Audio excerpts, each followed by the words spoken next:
B এর আগে এ বসে না এন বসে, এসএসসির আগে এ বসে নাকি আবার এন বসে, এইচএসসির আগে এ বসে নাকি এন বসে, এইসব কনফিউশন ক্লিয়ার হবে একটা ক্লাসে, তাও আবার 5 মিনিট।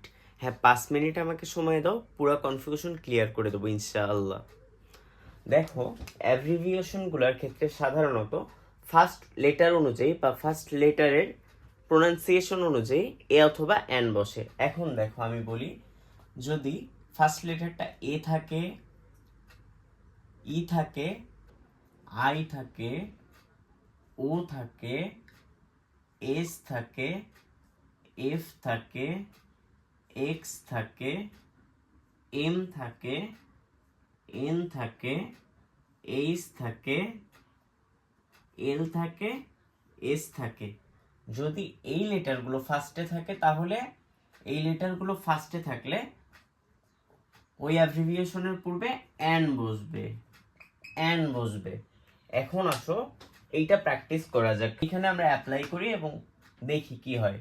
দেখো এস এস সি, এখানে এস আছে, এস যদি থাকে আমরা কি পড়ছি, এস থাকলে এর পূর্বে অ্যান বসবে, ওকে, an S S C.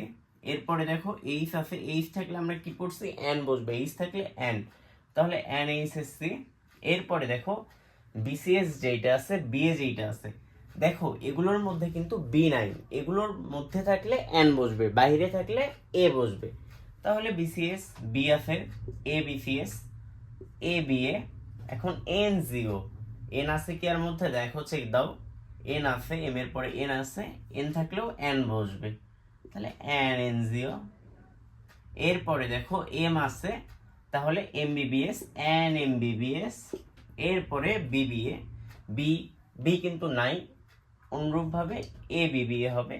MP R PM এই দুইটার মধ্যে এবার দেখো এমপি, এম আছে, আমরা জানি এম থাকলে এন হবে, এন থাকলে এন হবে, আর এখানে পি আছে, পি এম পি, কিন্তু এইখানে এই লেটারগুলোর মধ্যে কোথাও কি পি আছে? যদি পি না থাকে তাহলে আমরা কি পড়ছি, যেটা নাই সেটা যদি না হয় তাহলে এখানে এ বসবে, সেটা হইলে এ বসবে, যেটা নাই সেটা হইছে, ওকে ফাইন, এ বসাই দিলাম, তাহলে হচ্ছে APM.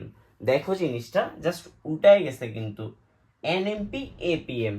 So be careful, A E I O S F X M N H L S.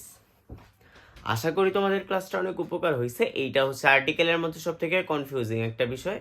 যদি আমাদের ক্লাসটা তোমার জন্য উপকার হয় তাহলে আমাদের কোয়ালিটেটিভ লার্নিংকে ফলো দিয়ে আমাদের পাশে থাকবা। দেখা হবে পরবর্তী কোনো এক ক্লাসে। ধন্যবাদ।